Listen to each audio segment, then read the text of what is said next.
Pak Presiden bilang ke saya, aminin ya.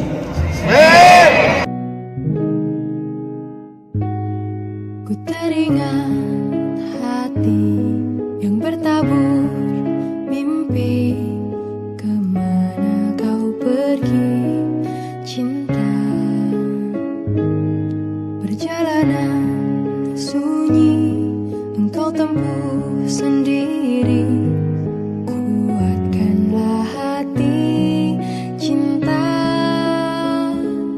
Ingatkah engkau kepada embun pagi bersahaja yang menemanimu sebelum cahaya?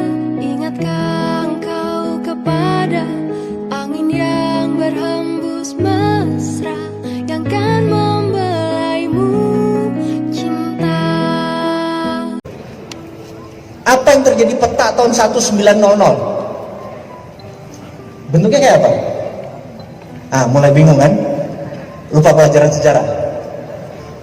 Intinya adalah dulu tahun 1900 peta dunia itu berdasarkan wilayah koloni. Ini wilayah Belgia, ini wilayah Spanyol, ini wilayah Inggris gitu ya. Berdasarkan wilayah kolonialisasi. Inggris merasa di semua daerah mereka ambil perang sama Belgia, perang sama Portugis di daerah jajahannya ini yang membuat Eropa kaya. Efeknya Inggris suatu hari bilang 1900 kayaknya kita perlu junior ally atau negara aliansi ally. Dan dia bilang kayaknya Amerika bisa jadi alainya Inggris, benar nggak? Ini sejarahnya. 1904 datanglah delegasi Inggris ke Amerika untuk mengajak Amerika ke Eropa untuk melihat. Itulah kesalahan Inggris pertama. Karena apa yang terjadi? Begitu Amerika pulang ke negaranya, Amerika bilang ternyata teknologi Eropa itu 50 tahun lebih rendah atau lebih lama dari Amerika. Perang dunia pertama itu masih locok, Amerika sudah revolver, tembakannya begitu. Film cowboy sudah revolver kan? Mereka masih satuan. Jadi teknologi senjata Amerika sudah lebih unggul. Dan sumber minyak sudah dikuasai oleh Amerika sejak lama. 1906 Amerika sudah punya pesawat terbang, Eropa masih bingung. Ngerti? Dan begitu perang dunia pertama, tahun berapa? 19 awal, Amerika memang tidak mau membantu Eropa. Amerika memang ingin Eropa hancur. Dan puncaknya adalah waktu tahun 33 Jerman mulai mengambil Polandia dan sebagainya. Amerika masuknya tahun berapa? 40 udah diundang, tahun 39 udah diundang, baru masuk tahun 44 sebenarnya dia masuk. Jadi cuma dia pengen Eropa hancur. Dan pertemuan beberapa bulan sebelum D-Day dipanggil 17 negara yang bakal menang perang. Di kota kecil di utara Boston yang namanya Bretton Woods. Ngumpul negara-negara Eropa, Amerika bilang, kita kan sebentar lagi mau menang perang. Betul ya? Betul, kata mereka gitu. Kita tidak ingin ada perang dunia ketiga. Setuju? Setuju, bener nggak? Ini orang udah lemes semua negara Eropa, bener nggak? Amerika kan nggak masuk-masuk. Untuk itu kita harus punya standar ya. Mulai sekarang dunia harus punya currency. Setuju? Setuju. Namanya dolar. Paham? Perancis delegasinya keluar langsung dari ruangan. Marah Perancis. Seminggu kemudian dia diserang sama Jerman, Perancis pulang. I taken deh. Nyerah juga dia. Bener nggak? Akhirnya semua tanda tangan setuju mata uangnya dolar. Itulah alkemi yang Amerika punya. Bener? Ini nih harus ingat nih. Kemudian kita harus mempunyai World Bank. Berdirilah World Bank. Kita harus punya mengontrol yang namanya IMF. Berdirilah International Monetary Fund. Namanya. Semua kantornya ada di Washington DC. Artinya punya siapa itu? Nah, punya si Ontohot, si Borokokok Amerika itu, bener nggak? Ya. Jadi dunia sejak saat itu dipetakan. Eropa negara produsen, bahan bakunya dari Afrika. Arab dipecah 18 negara. Sumber energi dunia. Cina, India, Indonesia yang populasinya banyak dijadikan negara market. Amerika Utara bahan bakunya dari Amerika Selatan. Paham ya? Itulah peta dunia jadi. Suatu hari lagi Amerika fokus menguasai Timur Tengah, karena when you control the oil, you control the country gitu kan. Dia mengontrol minyak untuk mengontrol sebuah negara. Fokus di Afghanistan. Cina membangun infrastruktur. Betul ya? Dari negara market, toto menjadi negara produsen. Toto Cina menjadi negara tadinya imitating, peniru, menjadi negara innovating. Benar nggak? Amerika kaget, toto Cina udah segitu besar. Jadi melenting si Cina ini. Pertanyaannya, kok bisa? Benar nggak? Benar nggak? Kan kita kalau belanja sampai ke negeri Cina, mau dibuka nggak rumusnya nih? Mau dibuka? Terakhir ya, kalau kebanyakan bayar soalnya. Saya kasih rumusnya. Dunia punya jurus ekonomi. Tadi Pak Mastri bilang paling jarang ngomong di Mayah ini adalah tentang ekonomi. Jadi minta izin boleh ngomong ekonomi sedikit ya. Tahun 1931 dunia itu resesi. Teori Adam Smith mati. Lahirlah seorang John Maynard Keynes. Keluar teori namanya Keynesian. Keynesian punya dua nabi, inflasi sama bank sentral. Sejak saat itu bank sentral berdiri. Bank sentral Amerika dimiliki oleh, Anda boleh cek, yang miliki swasta, JP Morgan, Goldman Sachs gitu ya, bukan negara, ingat ya. Ini harus hati-hati. Anda lihat sendiri di Google, who own Federal Reserve gitu ya, swasta, Amerika semuanya swasta. Tahun 2008, toto ada subprime mortgage, JP Morgan, Goldman Sachs, toto bangkrut semua. Bener ya? Anda tahu cerita itu? Dunia menganggap, orang-orang seperti saya menganggap bahwa Keynesian selesai. Lahirlah seorang manusia yang namanya Michael Hudson sebagai ekonom dunia. Anda boleh cek, why Michael Hudson is the best economist in the world. Kenapa Michael Hudson adalah ekonomi terbaik di dunia? Anda boleh cek di Google judulnya itu. Apa yang Michael Hudson lakukan? Siapa Michael Hudson? Michael Hudson tahun 80, tahun 90 dia adalah pengajar di Peking University. Yang diajarin adalah Xi Jinping, semua PKC Partai Komunis Cina, politbironya adalah murid dia. Dan apa yang dilakukan? Diajarkan printing money. Apa tuh printing money? Cetak uang. Contoh, saya presiden, Mas namanya siapa Mas? Ilham, Mas Ilham. Anda Menteri Keuangan.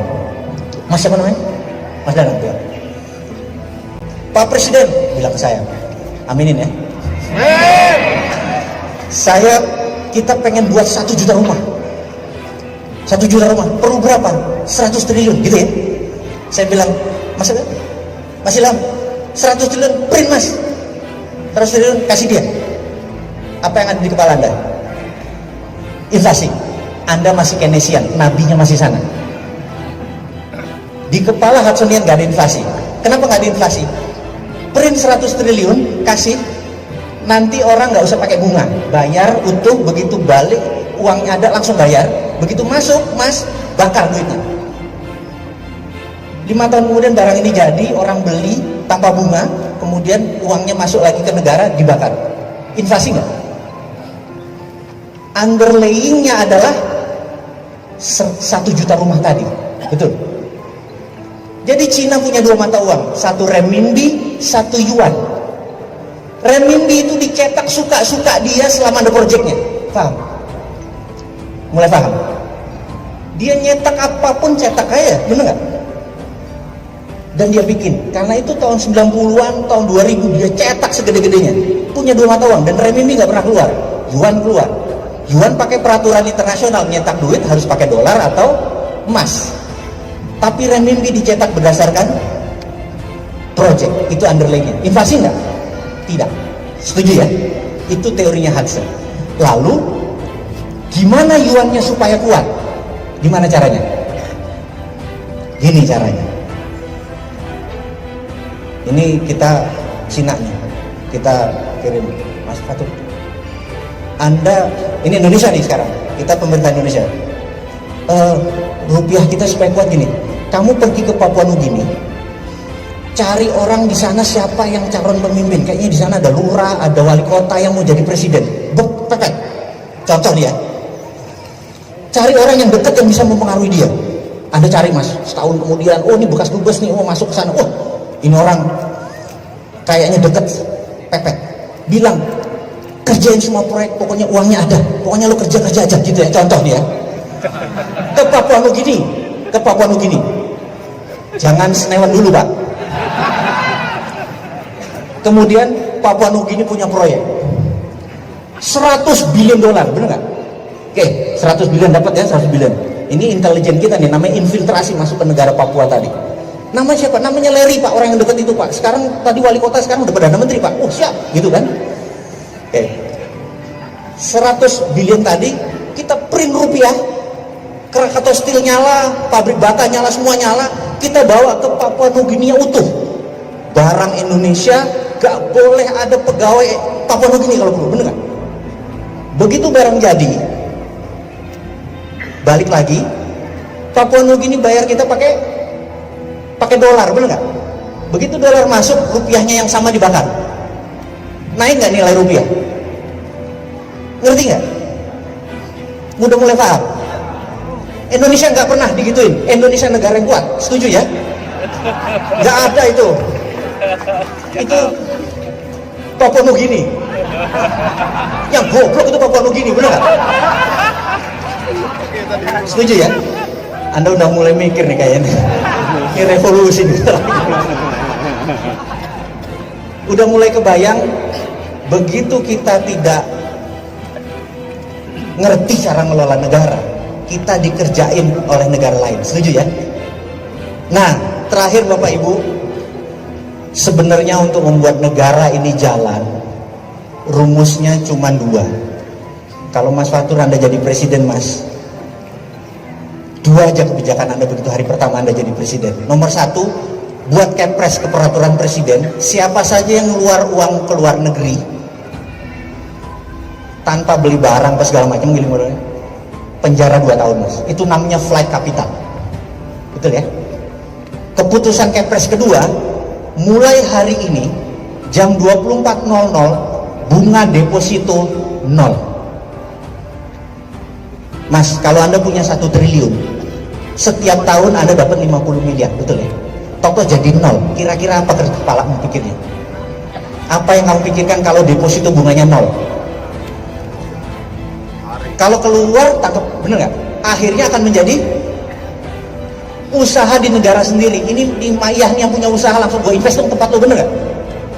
Ada 11.000 triliun di bank sekarang nganggur.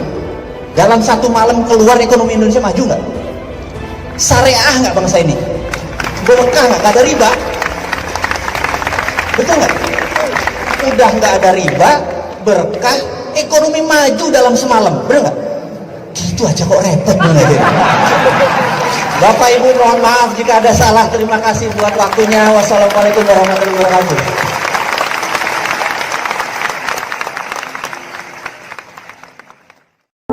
Nunggang rasa ngener ing panggayo lunging kadung mrampat krambil gading